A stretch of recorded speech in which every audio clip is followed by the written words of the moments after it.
campus units and community partners, including the Chapel Hill Carborough NAACP and the Orange County Community Remembrance Coalition.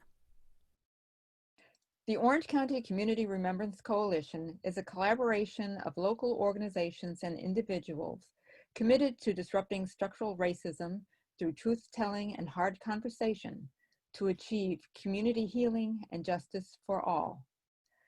No single person has contributed more to addressing the horror of racial terror lynching in this country than Ida B. Wells, emphasizing the importance of courageous journalism in moving us forward in our quest for a more equitable and just society. We hope you enjoy this live event.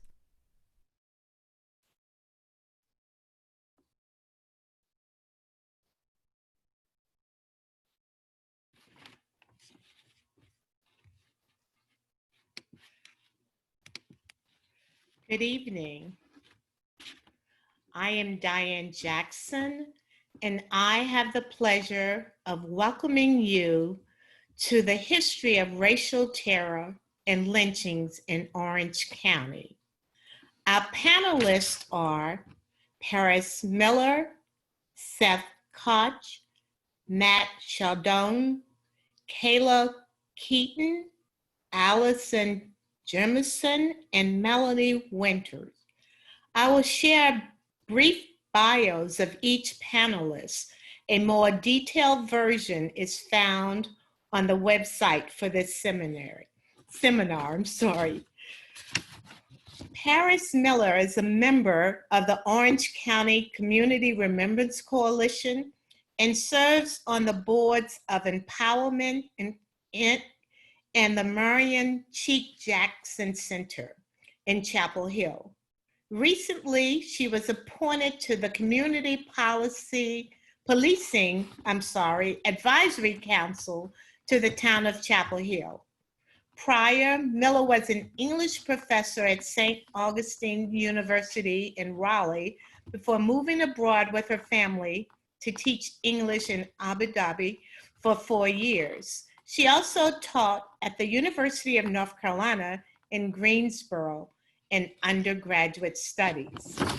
Seth Kotch is the director of the Southern Oral History Program and is an associate professor in American Studies at the University of North Carolina at Chapel Hill. Kotch has produced several digital projects, including a red record, a student-driven project exploring the history of lynching in the American South and mapping the Long Women's Movement, an experiment aimed at empowering researchers to explore oral history in new ways. He also served as a project supervisor on the Civil Rights History Project, which is administered by the Smithsonian National Museum of African American History and Culture and the American Folklife Center at the Library of Congress. He received his PhD and Master's in History at the University of North Carolina at Chapel Hill. Matt Scialdone is entering his 19th year in the classroom as an educator. He has spent all of these years at Middle Creek High School in Wake County, where he has taught 9th grade English, African American literature, and most recently, piloting a new course he and his students call Hard History and Civic Engagement. Matt holds a national board certification and proudly served as the 2015-16 Wake County Teacher of the Year.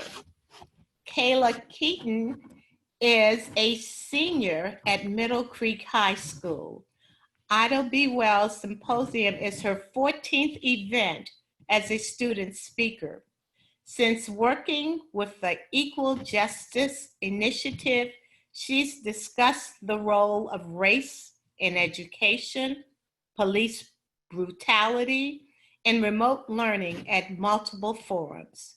She's the founder and president of her school's Social Justice Club and has collaborated with the Raleigh Apex NAACP to produce a video in the midst of current protests.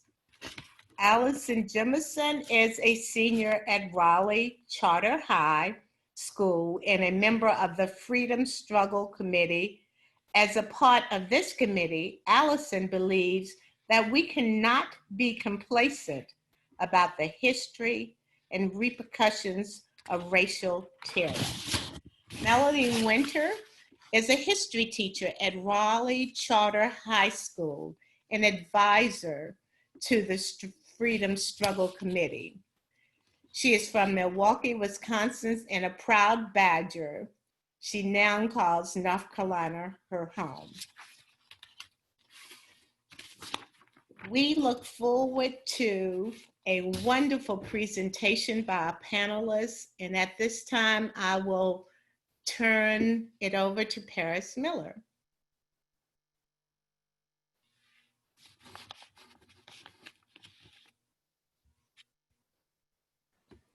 Thank you so much, Ms. Dianne Jackson. Good evening. I'm honored to be a part of this month-long symposium that centralizes the work of America's greatest anti-lynching activist, Ms. Ida B. Wells. Wells said, "The way to right wrongs is to turn the light of truth upon them." This evening, we are shedding light on the lives lost to racial terror lynching in Orange County, North Carolina. But by no means do I believe that what will be presented is a complete illumination of the lives lost, for not every atrocity has left behind a trail for us to follow. And so they will remain ghosts, haunting. As for those we know, I will say their names in an attempt to honor their memory. The accounts of lynchings presented tonight can be found on the website research project, A Red Record, directed by Elijah Gaddis and my esteemed panelist, Seth Kotch, and from the research of Mike Ogle for OCCRC. I will focus most of this evening's time together on the periods between 1865 to 1898. It is important to define what racial terror lynching is, and to steep these tellings of terror within the historical context of Orange County, right after the Civil War and during the period of Reconstruction. So what constitutes racial terror lynching? Although popular images of lynching usually conjure up a hanging, an image now immortalized by Billie Holiday's famous rendition of the haunting song, Strange Fruit, other forms of murder and violence can also be called lynching, such as killing by torture, mutilation, burning, shooting, and dragging. What distinguishes lynchings from all other forms of murder is not any specific type of violence, but the lyncher's claims to justification and social legitimacy. Racial terror lynching involved African Americans being accused of an alleged crime by a white mob, deprived of their life without due process and equal protection of the law.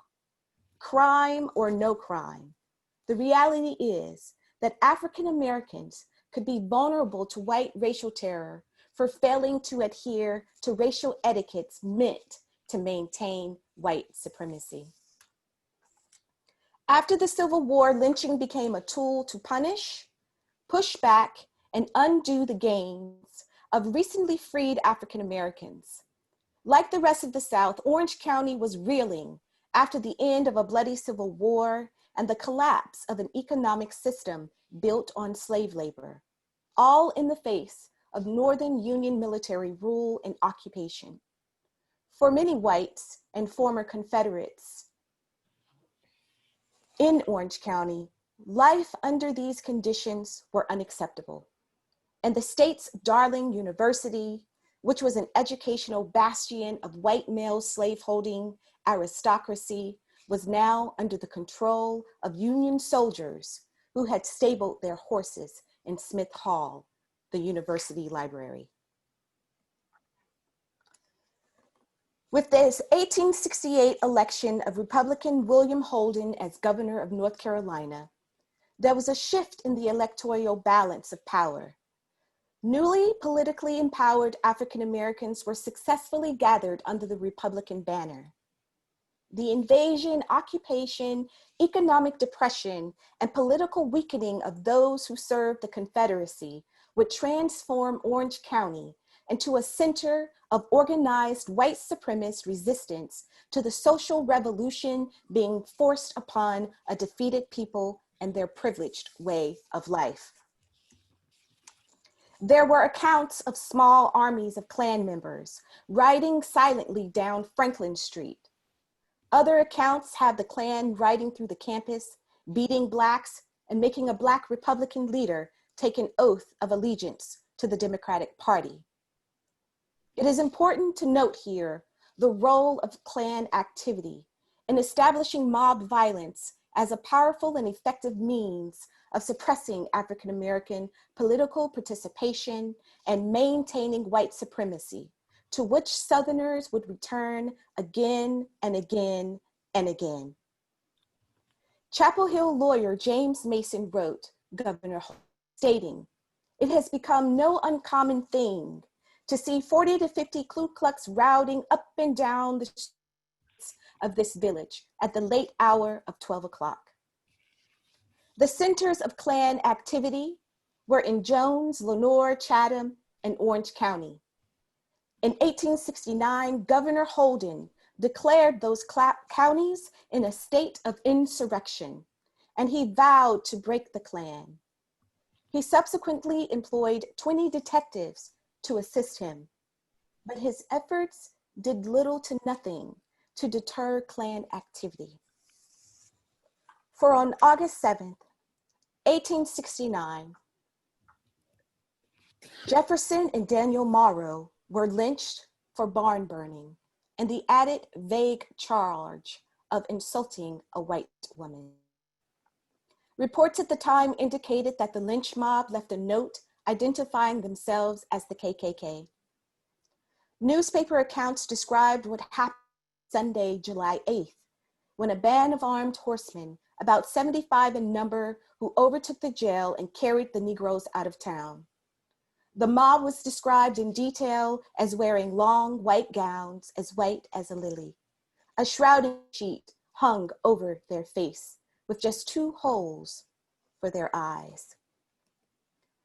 The Klan threatened the 2 brothers at gunpoint before deciding their innocence and releasing them. At some point during this encounter, one of the brothers was shot and wounded. But in August, both of their bodies would be found hanging, signs on their backs plastered for barn burning and threats.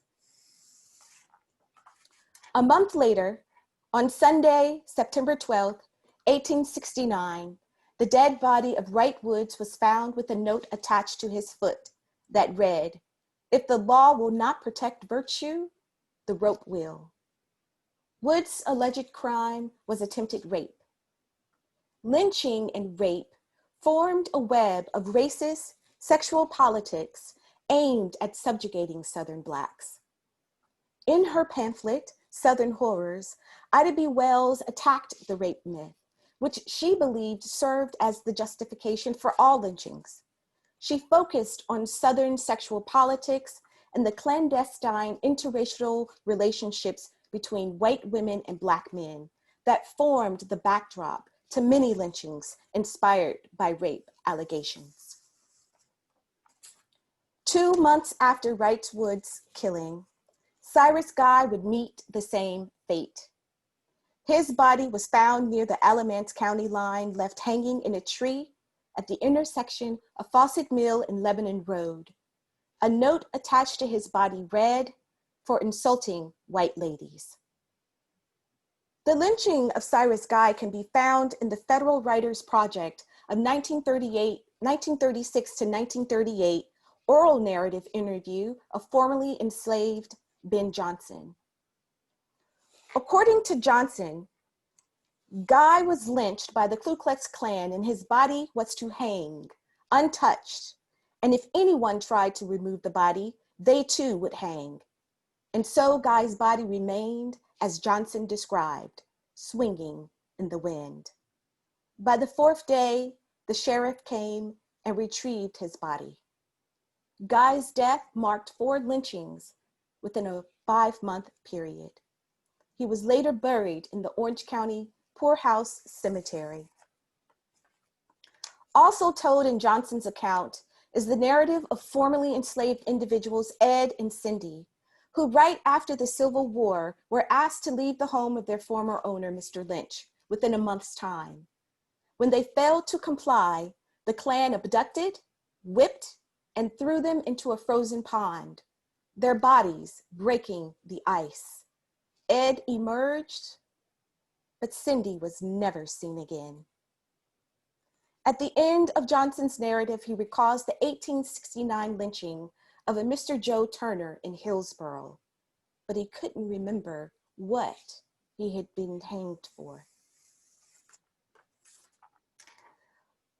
By 1870, there was a statewide campaign to oust Governor Holden, and on December 14th, he was impeached and the Democrats were thus back in control.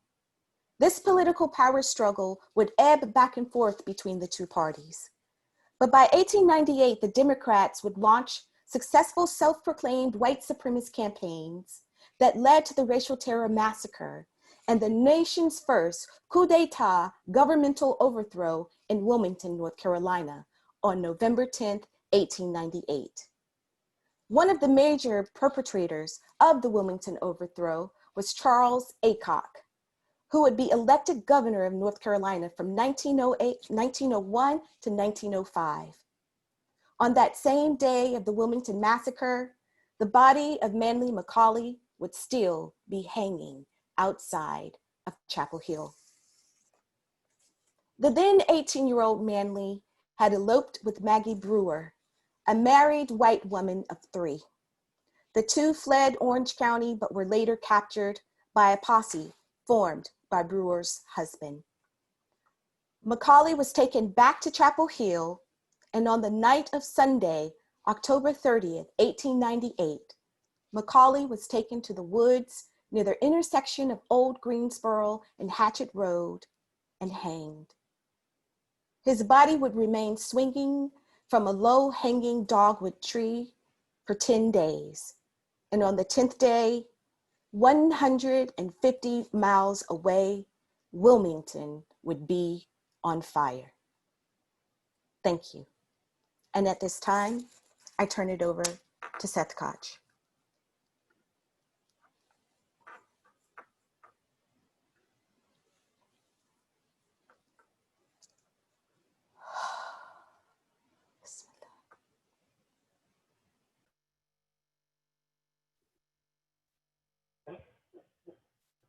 Thanks so much, Paris, for that remarkable presentation. Of course, I'm just sitting in my bedroom looking at a computer screen, so I can't tell if anyone can see or hear me, but I'm going to pretend that that's the case.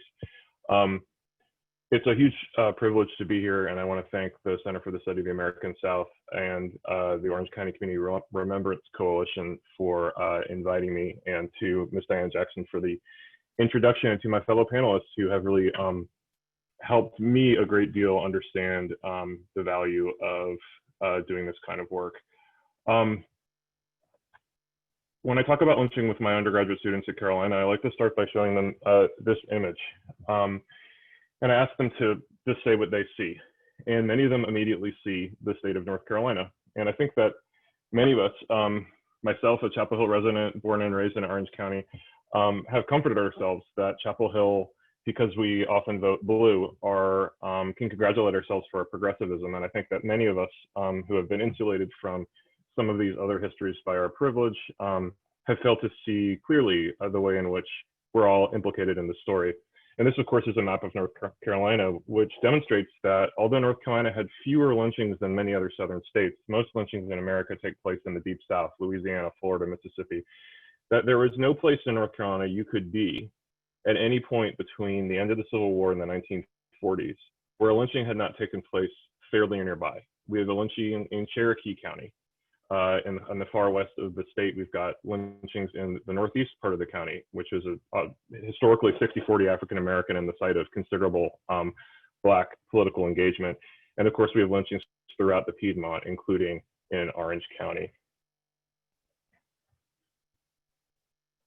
So what was lynching and was lynching?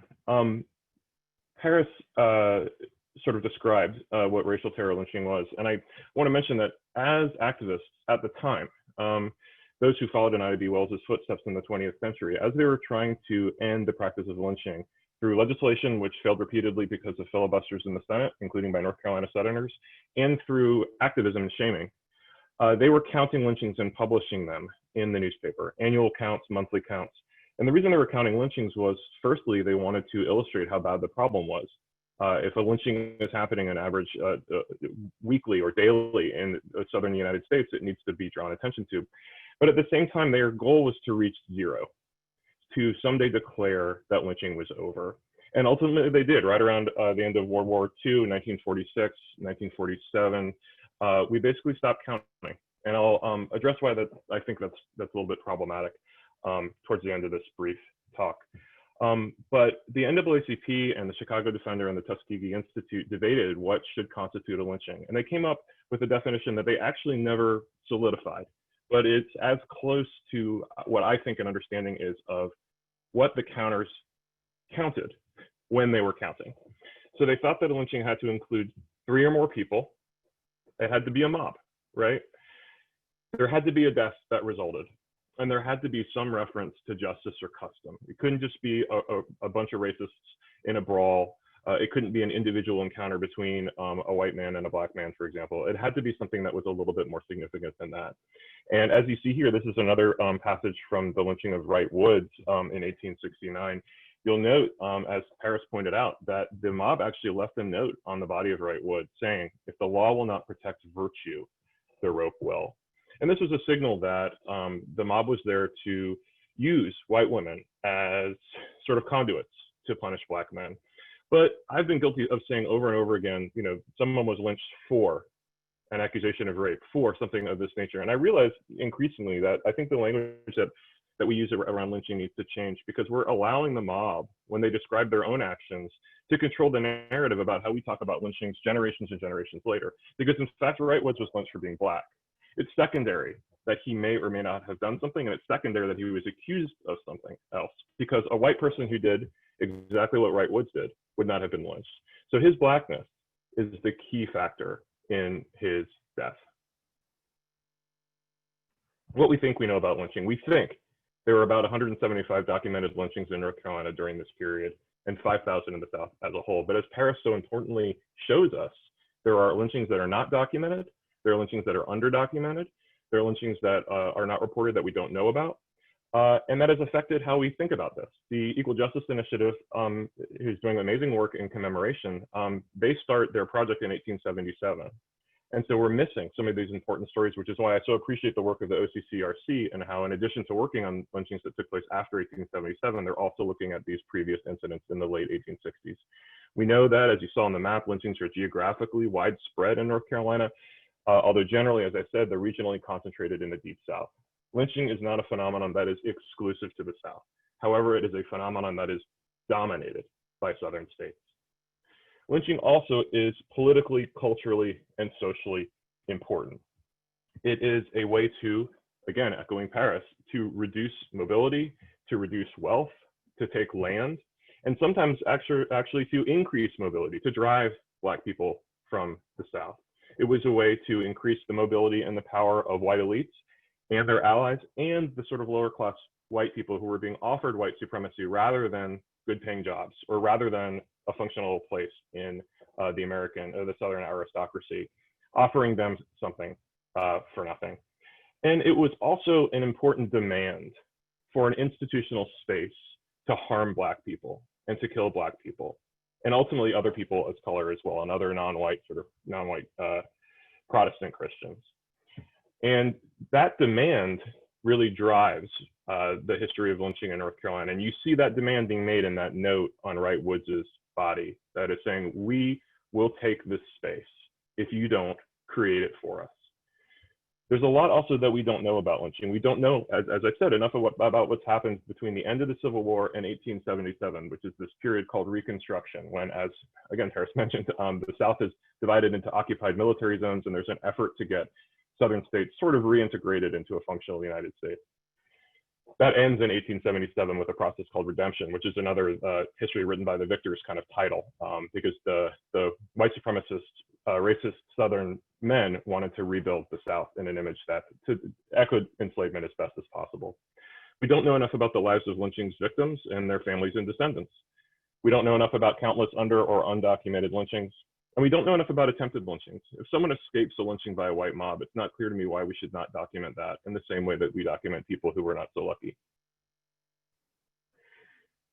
And one crucial thing to know about lynching is how closely lynching operated with the legal system. First of all, lynching is not really illegal. I mentioned that the federal efforts to pass anti-lynching legislation failed. So we never had a mechanism to bring the federal government into the South. Not that there was particular interest in that.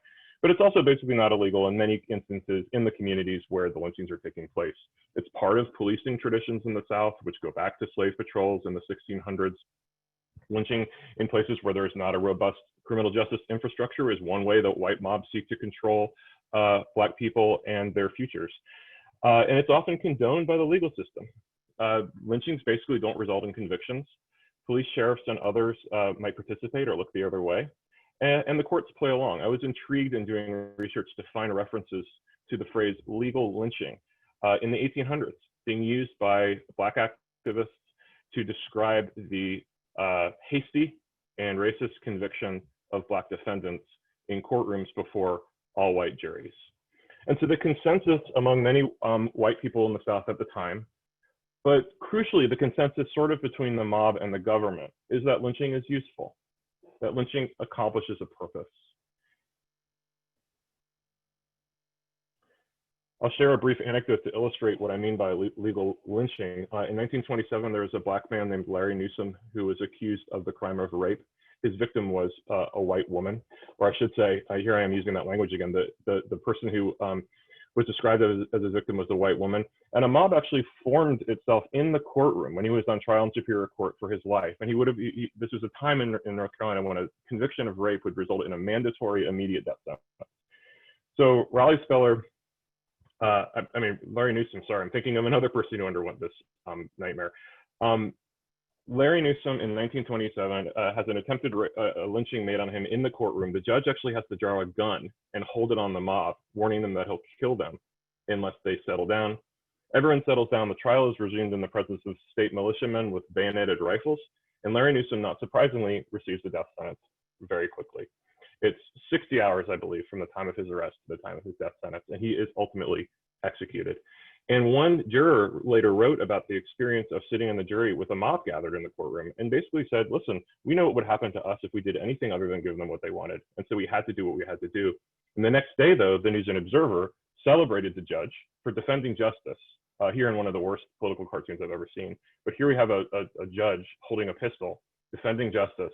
And there was an editorial that accompanied this cartoon that basically said, there's a right way to do this and a wrong way to do it. And we did it the right way. So lynching was a demand for an institutional space to harm and kill Black people. Where are the institutional spaces historically and in the present where white people harm and kill Black people? We see this every day on social media. It's happening in our schools, in our court system, in our prison system, and in our jails. It happens in neighborhoods. It happens on city streets. It happens at our pools. It happens in our parks, and the list goes on. And so we return to this question of what does it mean that at some point we declared an end to lynching?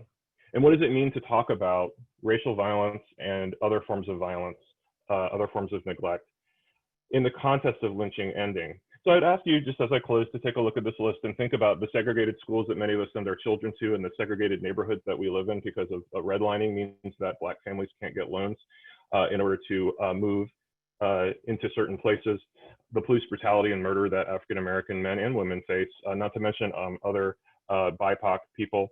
the police neglect that is sort of the flip side of that for the police brutality. So never being able to find a balance between an appropriate protective police presence and one that's a threat. Wealth inequality and generational wealth inequality, health inequality and generational health inequality, infant mortality for Black babies, environmental racism that continues to make poor Black and brown people sick, aging Black kids up in classrooms and expelling them or suspending them at higher rates, mass incarceration, voting interference, a lack of accommodation since the absence of the color of flesh-colored types being generally the color of white people's skin, and harassment. And we have to ask ourselves, if we remove lynching from this list of lynching's legacies, this place that lynching occupied at the very top of this pyramid, the most scary and incandescently violent thing that was happening. If we replace it, how then do we think about the way our state, our region, and our country is functioning? And now I'll turn it over to Matt Scialdone and KaLa.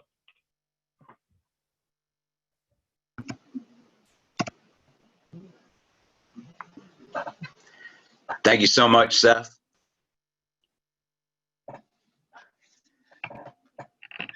So before we get rolling, I want to take this opportunity to thank the OCCRC and the Chapel Hill Carrboro NAACP and UNC Chapel Hill for hosting this event and for inviting us to it. We really appreciate it, the opportunity to share with the community what we've been working on over the past couple of years.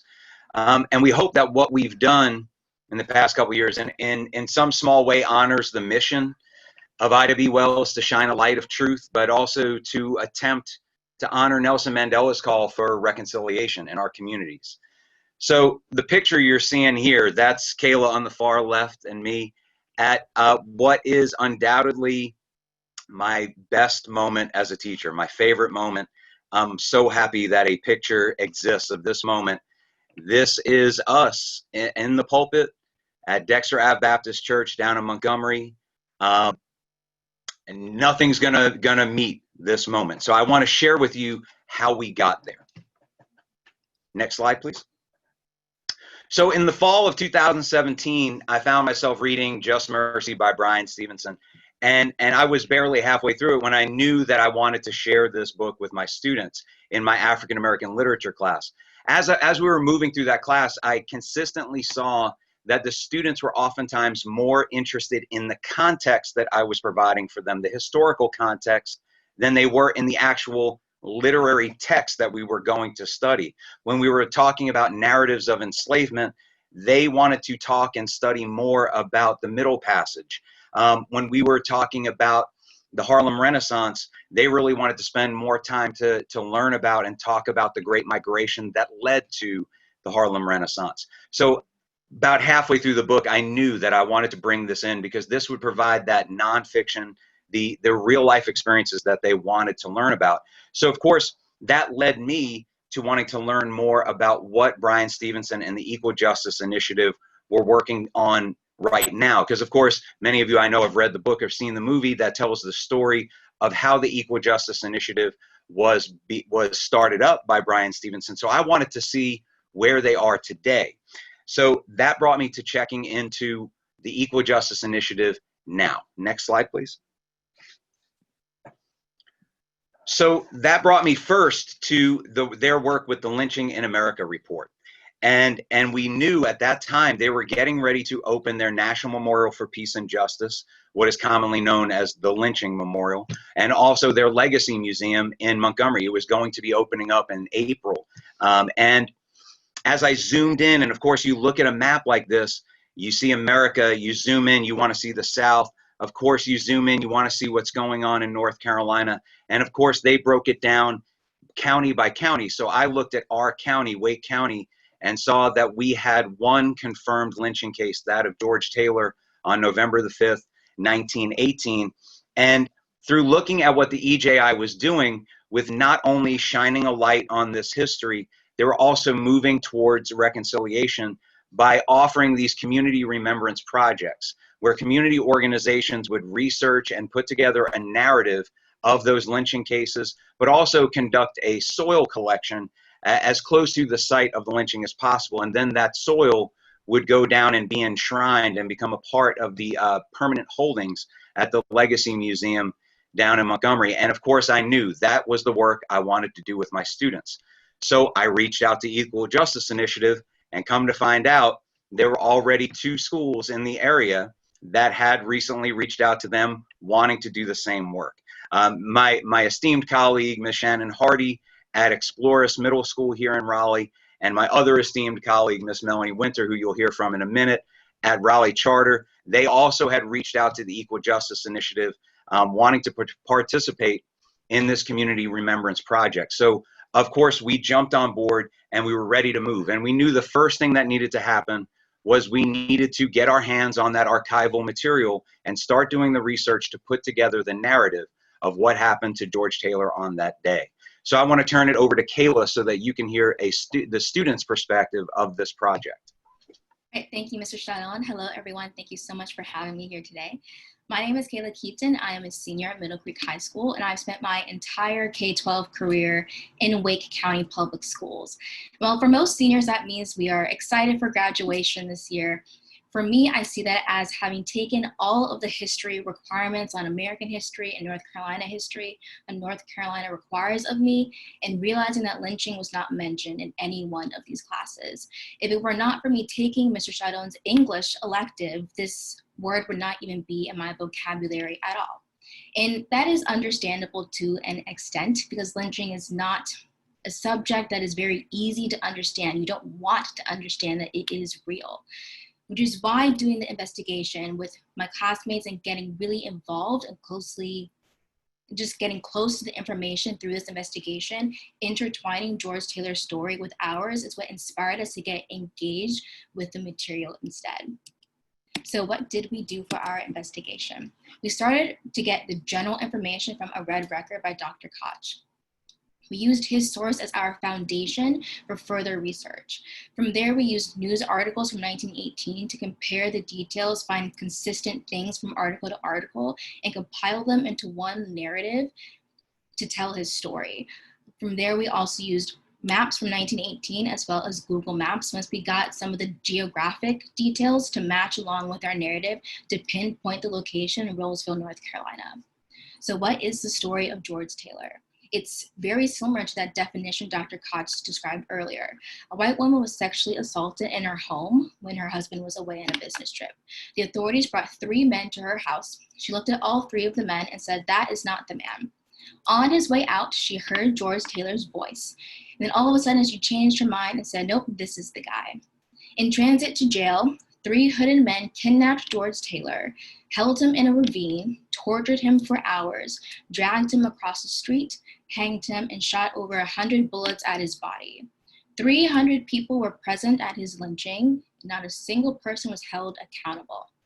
And it's that unsatisfying ending of justice unserved is what inspired my classmates to develop the Citizens Promise, to do 3 things for people today. To 1, acknowledge and remember the victims of injustice, such as George Taylor. His story was unheard of in our county until 2 years ago, which is really weird to think about. 2, to create an opportunity for reconciliation within our community, whether it's something as large as an entire lynching investigation or something as small as sharing his story. And 3, to promise to no longer remain silent in the face of white supremacy, because it does, it has, and it will continue to hurt us all. So we went outside of the classroom with this. Not only did we actually visit the site in Rolesville, North Carolina, but we also went to the National Memorial for Peace and Justice in Montgomery, Alabama. And as my classmates and I, we walked through the memorial, all of the pillars symbolically hanging above us. We saw George Taylor's very close to the end, which I think it's almost like destiny that his was at the very end of our trip. And we all stood there silently and we saw his name, the name we've been studying for so long through our entire semester, hanging above us in an entirely different state.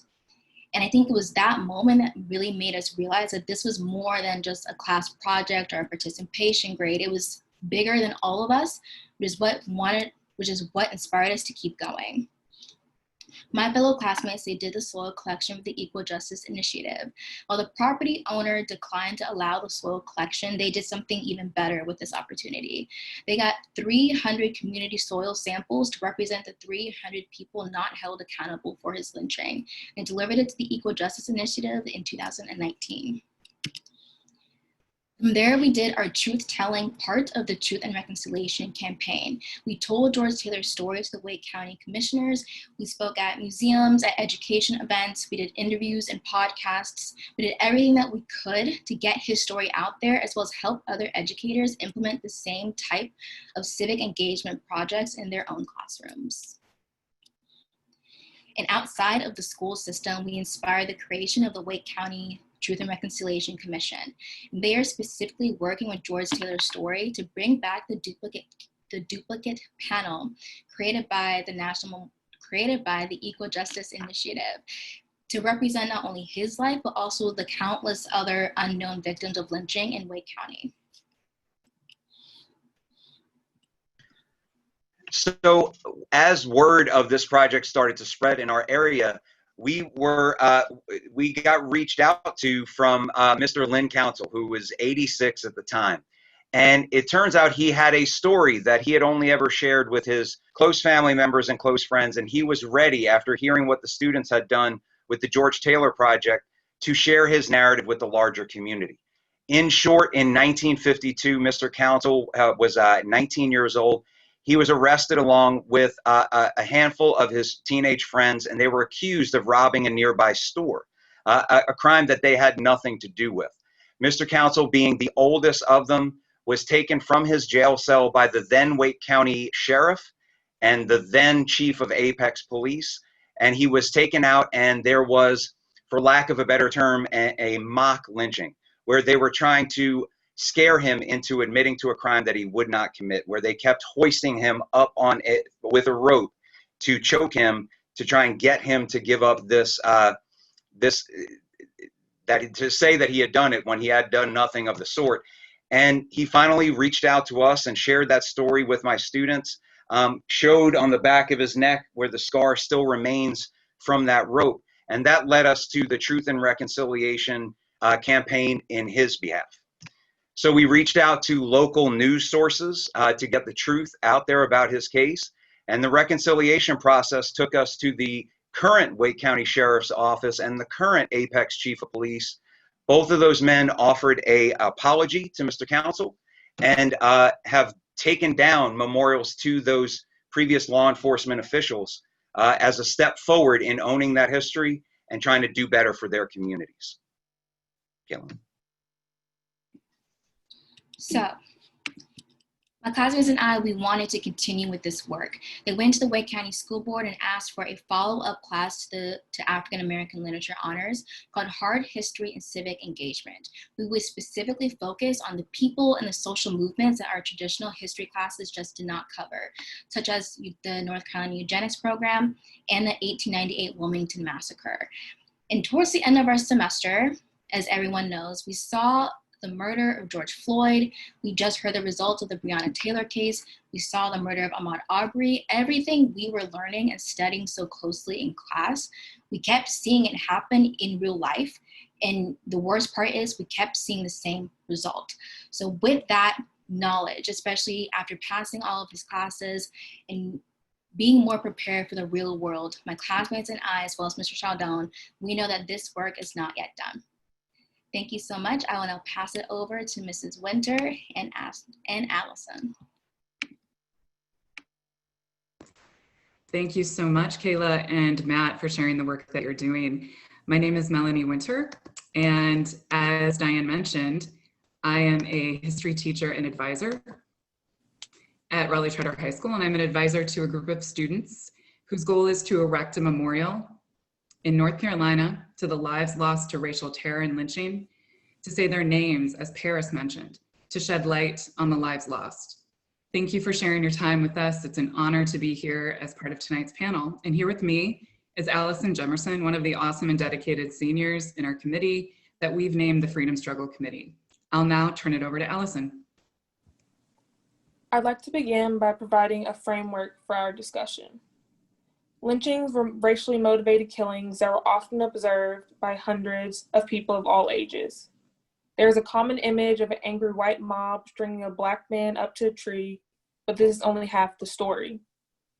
Lynchings were an act of terror meant to spread fear among African Americans, serving the broad social purpose of maintaining white supremacy in the economic, social, and political spheres. Lynchings were justified as a source of protection, and this false sense of danger among communities made it acceptable to lynch Black people. Of these individuals, almost 3/4 were Black. Over 160 known lynchings were reported in North Carolina from 1865 to 1941 in letters, postcards, and newspapers. The legacy of lynchings is apparent, whether it's through our racialized criminal justice system, police brutality, mass incarceration, or hate crimes. We have a race problem in America, and by confronting this history of lynching, we can begin to solve the issue and create a more united country. So to understand the legacy of racial terror, we need to look at the policies that began positioning white bodies above Black bodies. And the 17th century introduced this long traumatic process of the enslavement of Black Americans in North America. And on a policy level, slave codes were passed, defining whiteness and Blackness, giving white owners nearly total control over the lives of the enslaved. And you'll notice on the slide, the first entry refers to the John Punch case in Virginia.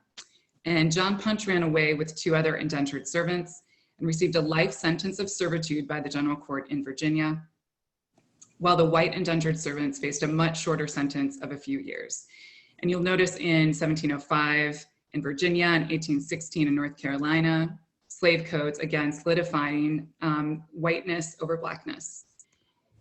And we know that in 1865, with the ratification of the 13th Amendment, these statutes were criminalized, as you can see. However, the constitutional exception, where slavery nor involuntary servitude can be used except as a punishment for crime, allows this constitutional exception to those who are incarcerated to be forced to work involuntarily, as Allison will discuss. After slavery was abolished and the 13th Amendment passed, white supremacists still sought ways to re-enslave African Americans. They introduced Black codes in the early years of Reconstruction, which were restrictive laws designed to limit the freedom of African Americans, ensure the availability of cheap labor force, and legally punish them. These Black codes led to sanctioned legal terror of Black citizens in North Carolina and other southern states. Former slaves fought to assert their independence and gain economic autonomy. However, Black codes made that extremely difficult. Many freed slaves were forced to sign labor contracts and were arrested if they refused or left early. For example, in 1865, Mississippi law stated that all African Americans and biracial citizens over the age of 18 had to obtain or renew their labor contracts on the second Monday in January each year. If they didn't, they would be deemed vagrant, meaning they would be convicted, fined, and imprisoned. To the right is an example of a Mississippi labor contract. A quote from this labor contract states 2 families were, quote, to work on said farm and to cultivate 40 acres in corn and 20 acres in cotton, to assist in putting the fences on said farm in good order and to keep them so, and to do all other work on said farm necessary to be done, to keep the same in good order and to raise a good crop, and to be under the control and directions of said I.G. Bailey, and to receive for their said services 1/2 of the cotton and 1/3 of the corn and fodder raised by them on said farm in said year, 1867, end quote. Sharecroppers barely received what they worked for, causing many of them to go into debt in an attempt to support their families. African Americans were essentially trapped by these labor contracts. Black citizens were also arrested for the simplest crimes. A 1867 law stated that a white and Black person could not get married. Oftentimes, the Black person would be convicted of a felony to receive harsher punishments. One North Carolina law named reckless eyeballing stated that even looking at a white person could be called criminal assault under the law. To the right, you see a photograph of Matt Ingram. In 1951, Ingram was accused and convicted of reckless eyeballing for simply looking at his neighbor, who was a young white woman. Although he was around 75 feet away from her, she felt scared. Ingram spent 2 years in jail before the NAACP got involved and helped get him out. He was one of the last persons to be convicted of reckless eyeballing. However, the consequences of a Black man looking at a white person didn't end there. In April 2015, Freddie Gray was inexplicably murdered in the back of a police van. The police altercation began when Gray looked a police in the eyes. He was only 25 years old. These restrictive laws not only affected the relationship between white and African Americans today, but they were the beginning of mass incarceration. They re-enslaved Black people by dubbing them as criminals instead of slaves. And Black codes, as Frederick Douglass said, merely replaced slavery with some other name. Reforms in the late 1860s brought legal protections that hadn't been in place before. For example, the 14th Amendment, ratified in 1868. And when we look at the bold print, it was the first time that citizenship was defined in the Constitution on a national level. It also ensured that all citizens had the right to due process of law, and all persons had the right to due process of law, as well as equal protection of the laws, which did include the formerly enslaved. The Freedom Struggle Committee has recognized the significance of the history the United States has, which is why we are dedicated to developing a memorial to serve as a permanent public acknowledgement to the victims of lynching in North Carolina. We will continue to learn from our history in order to promote truth and reconciliation of our past and build a better future. And you'll see at the bottom to learn more about the Freedom Struggle Committee. You can visit our website there, and you can also follow us on Instagram at RCHS Freedom Struggle. And as we end, I would like to end with this question, Allison. What is this project? What has it meant to you? Working on this project with my peers has meant everything to me. It started off as a project that was done with a group of sophomores who are now sophomores in college. And so we have just been continuing to carry on their legacy and doing work with them. And as KaLa mentioned earlier, that this work, we realized it was bigger than us, especially seeing the recent unprovoked killings of Black people. So we decided that this was more than just a small project at school. This needed to be something that was recognized by the country, and we all are very passionate about the work that we're doing and feel like if we can get past this history and have a real discussion about it, it will make our country a better place. All right, thank you so much for listening to our presentation. And with that, I think I turn it over to Dianne, I believe.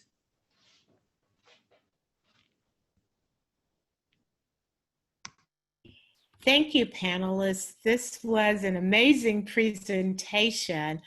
And I'm going to start with one question that came from one of the people working with this group. And any one of you can answer. Did Ida B. Wells document any North Carolina lynchings in their publications that you all are aware of?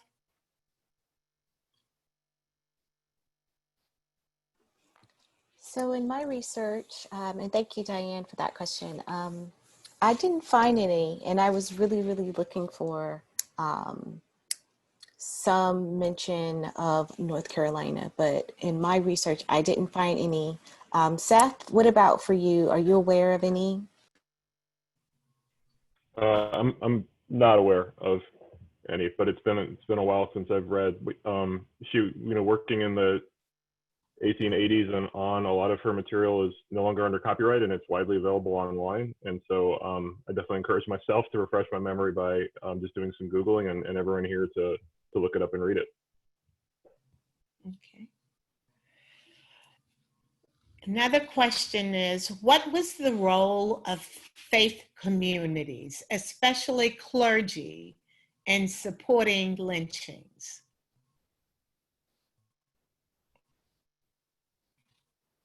So I answered this a little bit in the Q&A with some text that people can check out if they want to. The 2 questions and 2 answers that I'm not really able to give.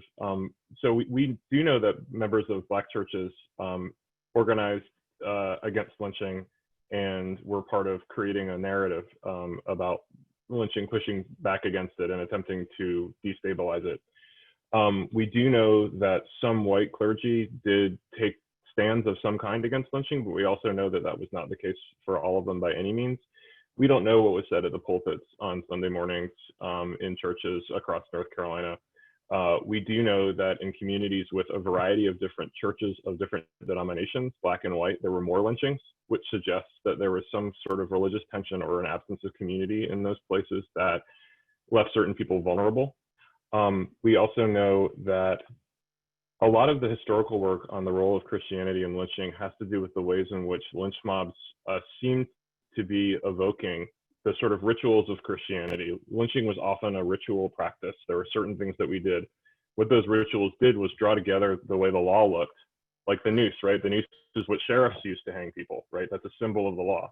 So we draw together what the law looks like, and we draw together with that with what Christianity looks like. And the suffering Black person who is dying for their own sins is, in the argument of these historians and others, sort of taking on this Christ-like image in order to sort of wash away the sins of the South. And I think it's a really compelling idea. It's really hard to demonstrate evidence of exactly what the intention was, because we simply don't, these things were sometimes documented, surprisingly so, right? They were sometimes advertised in newspapers beforehand, but we also don't know, what was in the hearts of these people, and they didn't produce a lot of language about it. But one thing that historians have argued is that evangelical Christianity, with its themes of suffering and vengeance and redemption, paired very tightly with the lynching rituals and this idea of sort of flushing out sin through blood sacrifice. To piggyback off that as well, Seth, like when we look at a lot of the newspaper clippings, we see a lot of talk about, post-Civil War and during the period of Reconstruction, this falling of African Americans, how they had kind of like fallen into debauchery and their own self-agency and freedom was bad for them in some way. And so that's definitely in line with this purifying of Black folks through lynching. Yeah, this is like the rhetoric of moral degradation, right? That the South does need to be redeemed, and it's redeemed through Black people and Black lives, but not in the way that we need now. It's redeemed through this destruction. That's really spot on. Okay. Another question, what was the role of UNC Chapel Hill in supporting or being complicit in the lynchings?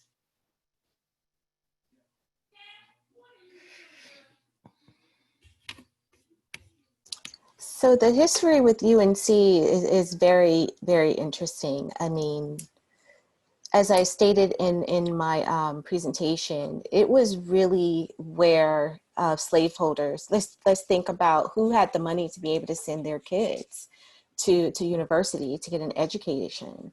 And it was the slaveholders. And so UNC was really this cycle of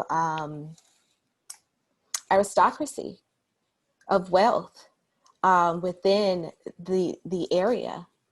And UNC was the flagship university, and so it was held in high honor. And Union soldiers understood this. When the Civil War started, the classrooms were emptied of students, and the young men signed up immediately to fight on the side of the Confederacy. And so when the war ended and the Union came, people were distraught. And not only did the federal government come and take over and occupy the state and send troops they also sent specifically to UNC, they dismantled, once the Republicans came into power, they dismantled all of the professors who were there. They were fired, and Southerners refused to enroll, to the threat that I forget who at the time, but they threatened to start enrolling Black folks if African Americans, if whites weren't going to be enrolling. And so UNC was really viewed as a symbol throughout this area, and I would say throughout North Carolina in many ways.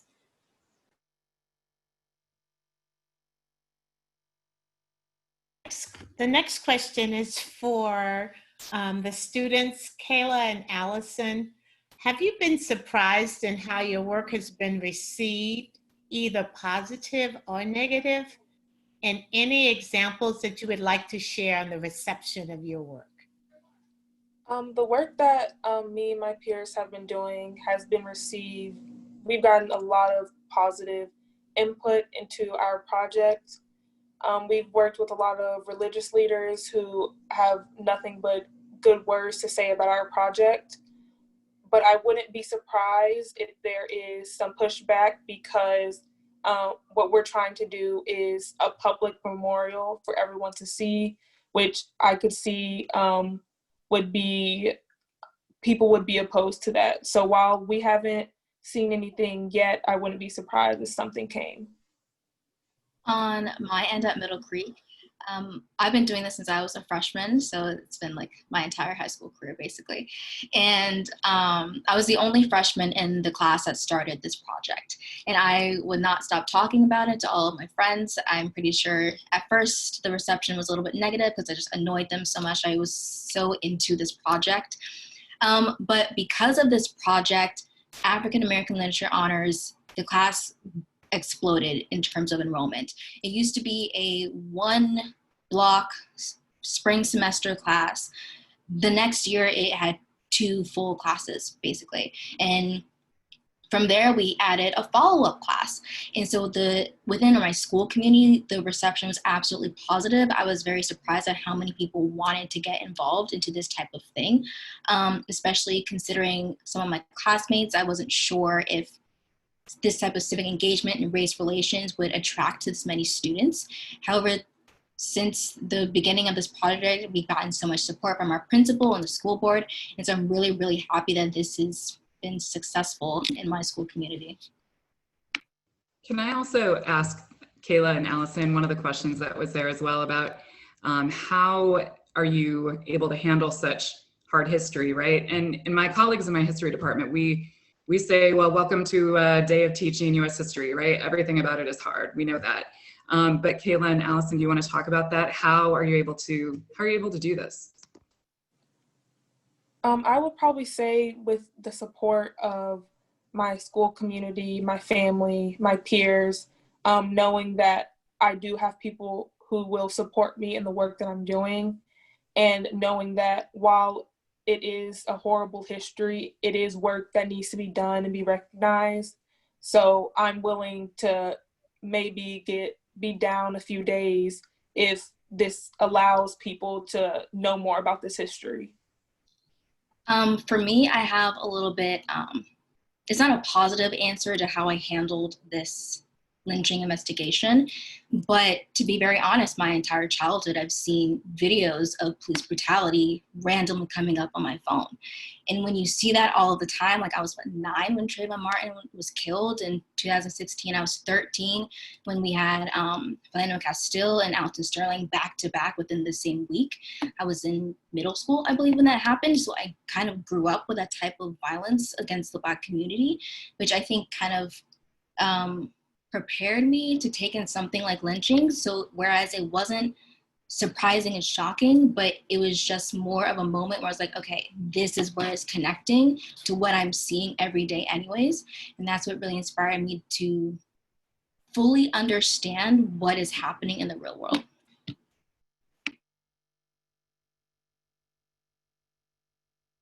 The next question is for Paris and Seth. And they want to know, is it possible for you to speak more about the role of white women in directly perpetrating, accommodating, implicitly participating in lynchings, and how they may have benefit from lynchings? What do you think, Paris? Do you want to go first? You can, well, I'll go first. I think that's one of the things that Ida B. Wells really focused on, was this double standard that was at play when we think about the sexual politics in the South. Undoubtedly, white men had access to Black women's bodies, and they exercised that, and many Black women were raped by white men, but they were never brought to justice or met the same fate as many Black men did. And Wells went on this crusade to really point out time and time again, of incident after incident, of the relationships between Black men and white women. And this was really taboo. And, there was a case of a prominent wife of a doctor who ran off and eloped with a Black man, very similar to Manly Macaulay's situation. And so when white women would engage in real relationships with Black men and they would be found out, they would cry rape as a means to absolve themselves of what was viewed as unacceptable and taboo within Southern respectability. How dare. And so white women became this symbol. We see it in newspaper clippings, where we see it in the white campaign, the white supremacist campaign, where white women were used as a thing to be protected, and they become to symbolize the South in that way. And moving forward, we see how this cry of white women is also played out in our current history right now, in our current times, when a Black man is watching birds in a park in New York, and a white woman can just call the police on him because how dare he say something to her about putting her dog on a leash. And so that was a clear, very contemporary cry of a white woman that could have led to the killing and lynching of a Black man. Yeah, I mean, I think, really just amplifying that, historically, one of the great tragedies of history is the way in which white supremacy and racism has interfered with different groups of people's capacity to understand that their commonalities exceed their differences, and have, that sounds a little bit banal, but it's unfortunate that white women during enslavement, or white women in the Jim Crow period, weren't able to see that their own vulnerabilities gave them something in common with Black women that could have formed a cross-racial coalition. And attempts were made at that. Attempt was made in Wilmington in 1898, right, Paris, when there was a biracial government in Wilmington, when people identified that they shared interest across racial categories. Yeah, that fusion party, absolutely. Exactly, and this is what so infuriates people, right? Is the model of Black and white people working together, not even for some modern vision of justice, just for kind of survival and getting along, right, or getting by.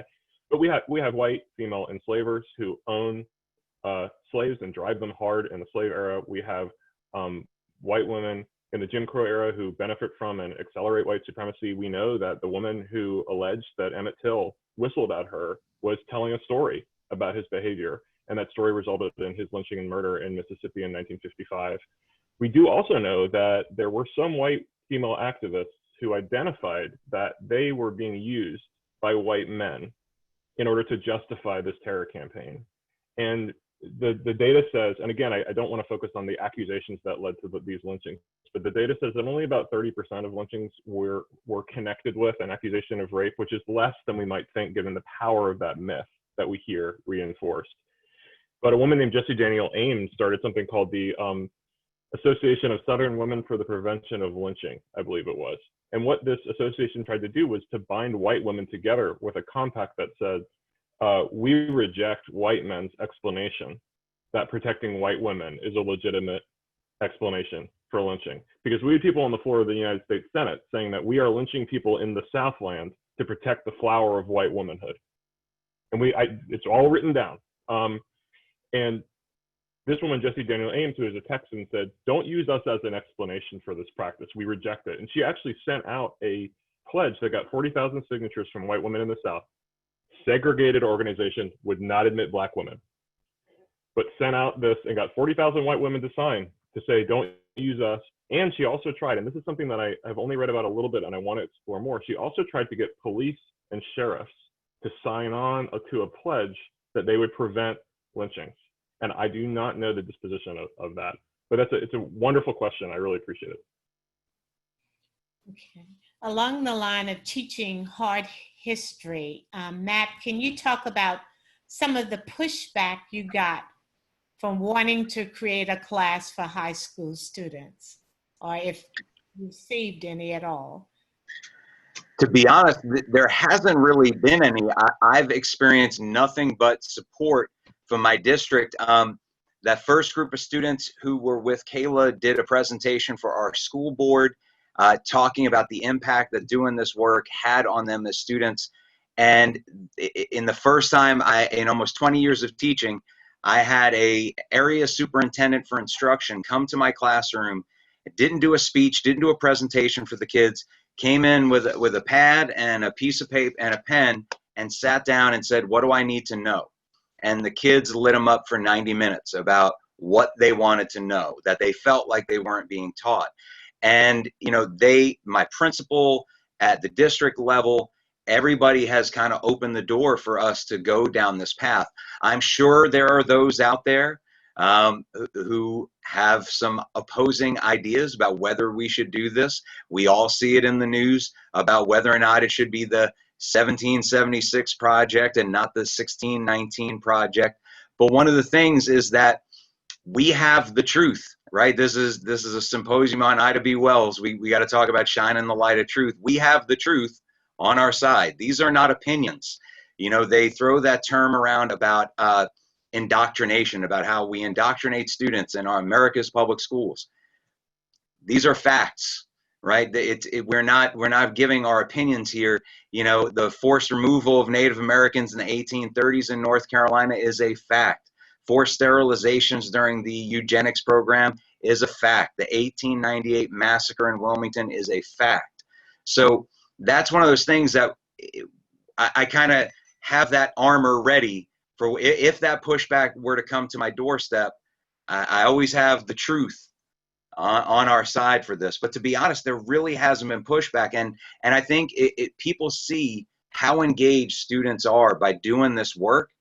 It's undeniable. So, I can only speak highly of Wake County Public Schools and how much they've supported this work and really opened doors for us, not put barriers in our way.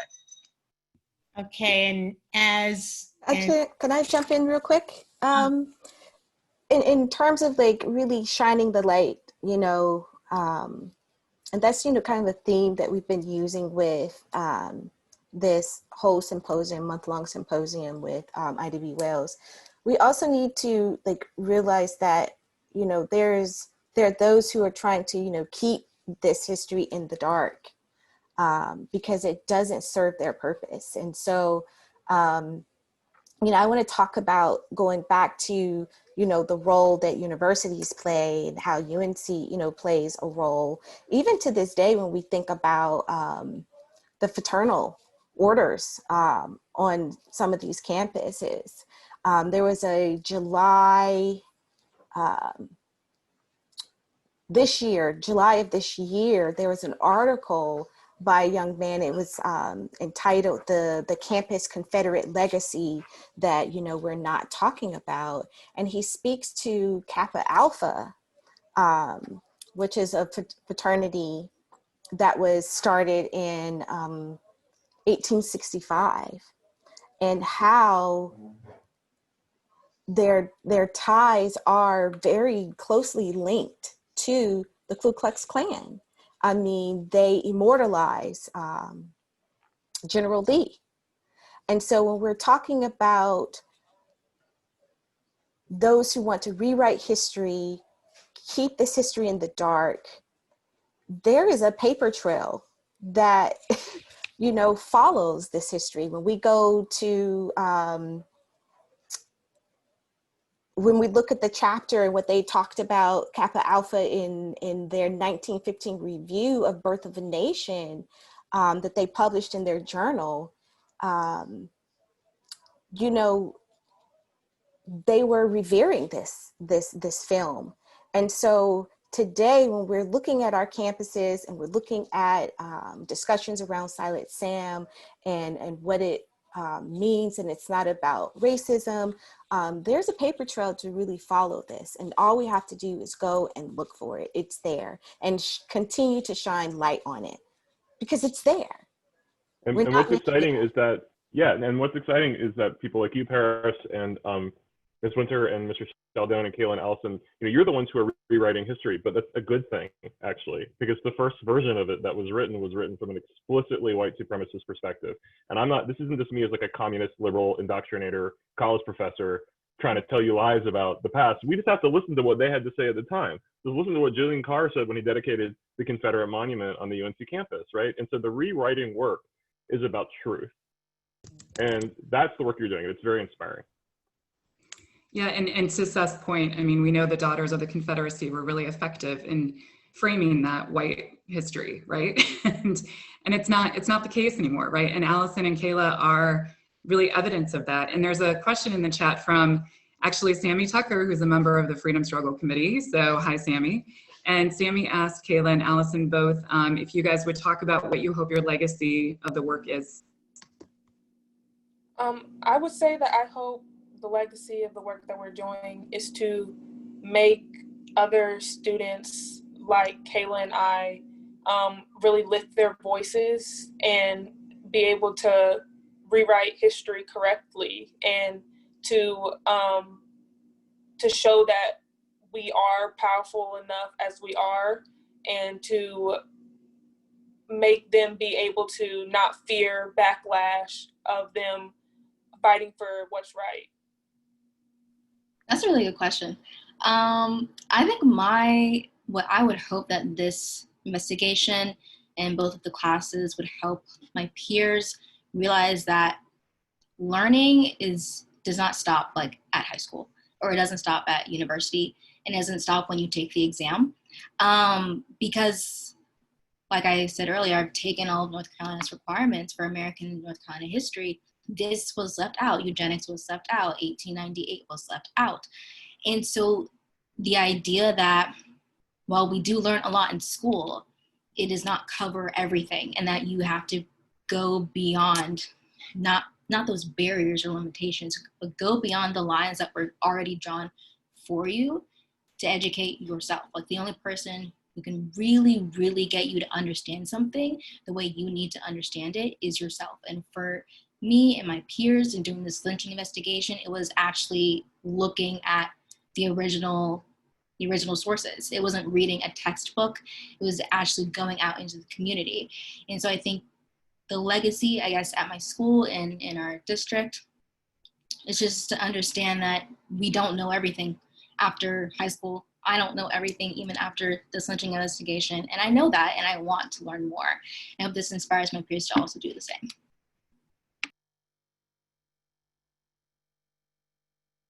And for one of the final question, how do we get these revisions into our North Carolina civics, social studies, history books, and curriculum? Well, Matt's had a lot of experience talking curriculum at the county level, at least, and then maybe statewide. as well. And I can speak to it as a member of the history department at my school. And I mean, I've been at Raleigh Charter now for 10 years, and the Wilmington coup was taught by my colleague Shane Klein the first year she started teaching there. So, I mean, so my perspective is it's already happening, and it's not just happening in our school. I mean, Allison can attest to that. The history classes that she's had, this is from a very obvious perspective of we need to confront the truth, as Ibram Kendi says, right? We need to confront the truth that where we look at the structure that was put in place, positioning white bodies over Black bodies, and so if we can expand that and do what Matt is pushing for to happen on an actual like codified level, then I think that would be great. But I do know that it's happening, maybe on these micro levels. But Matt, Allison, KaLa, do you want to speak to this too? Well, I think you're exactly right. I think it's in motion. It's in play right now. Right now, we have some educators throughout the state that are already moving forward and have been moving forward over the past couple of years doing this. Sadly, I think it's going to take a generation of teachers to really make this the new norm. I think teachers, oftentimes we teach what we were taught, how we were taught it.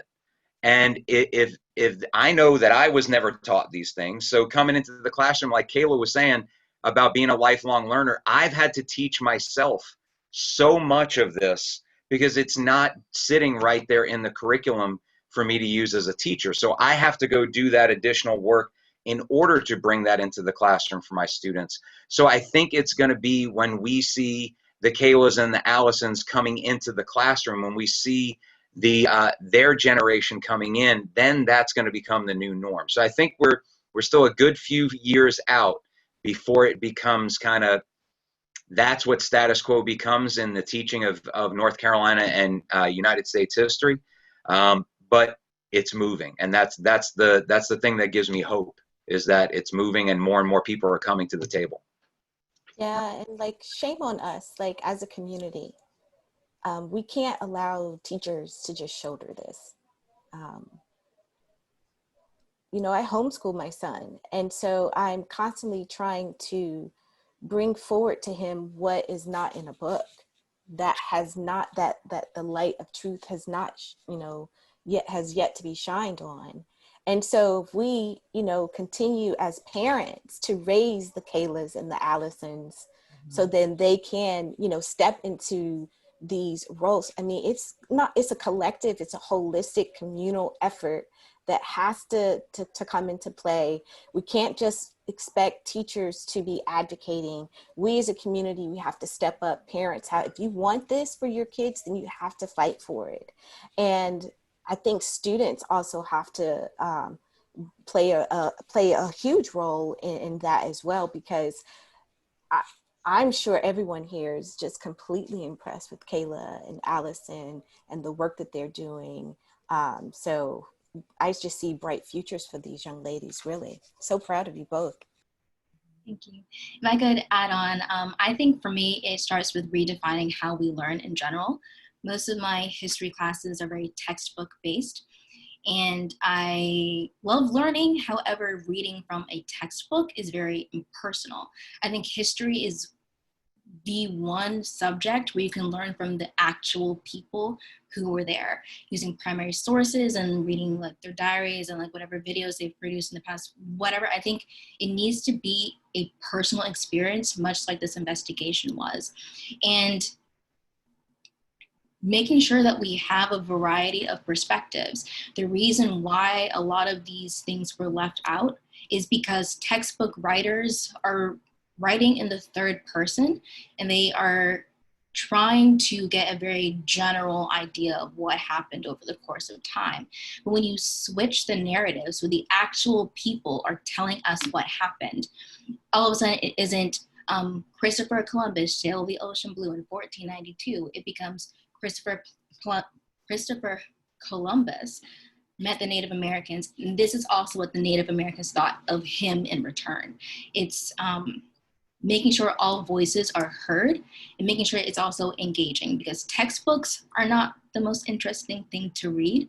And oftentimes with that third person type of narrative, things are skewed. I was reading amazing book, Lies My Teacher Told Me. And one of the first things that he said is that for history majors, when they go to college, history is like the one subject where you have to kind of unlearn the K-12 system, because textbooks and some learning plans, they're either completely inaccurate or they skew things to favor certain people and idolize certain people, when in reality, that's not what happened. And so I think just coming at history is not something that has to be pretty and beautiful and patriotic.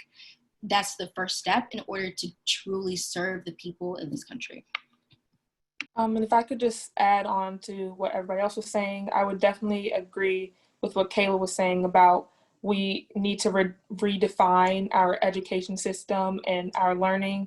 And I would also just like to add, I've at Raleigh Charter had the privilege of my teachers, including Miss Winter and my American history, U.S. history teacher, Miss Klein. They have taught us the brutal history of what happened, haven't really sugarcoated anything. So I think we definitely need more teachers like them and Mr. Scialdone to really show their students actual history and what actually happened, and to raise students to be able to go out into their individual communities and teach their communities about what they learned.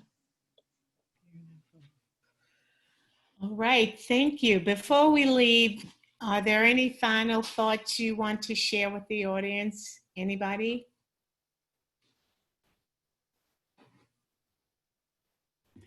Okay, if not, I want to give a huge thank you to our amazing panelists, and thank you to our audience for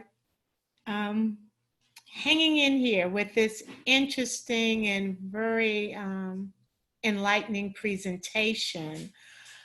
Be sure to register for our upcoming events. The next session is on October 18th at 3 p.m. and it will be Catherine Hunter Williams, a teaching associate professor of dramatic art at UNC Chapel Hill. She will conduct a stage reading of Miss Ida B. Wells by the late playwright and civil rights activist Indesha Ida Mae Holland. This matinee session is moderated by Dianne Robertson and Dr. Gloria Thomas. Thank you again for this wonderful evening. Good night.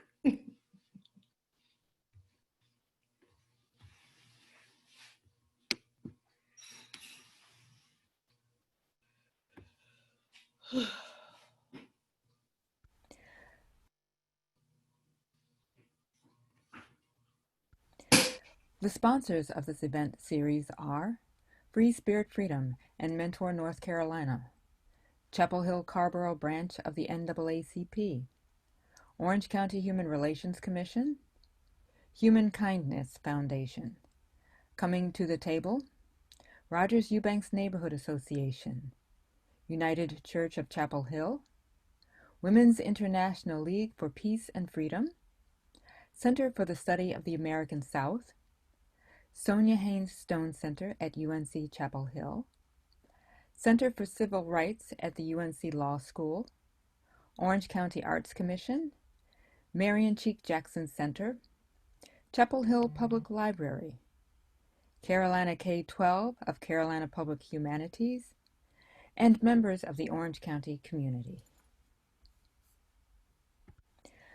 The sponsors of this event series are Free Spirit Freedom and Mentor North Carolina, Chapel Hill Carborough branch of the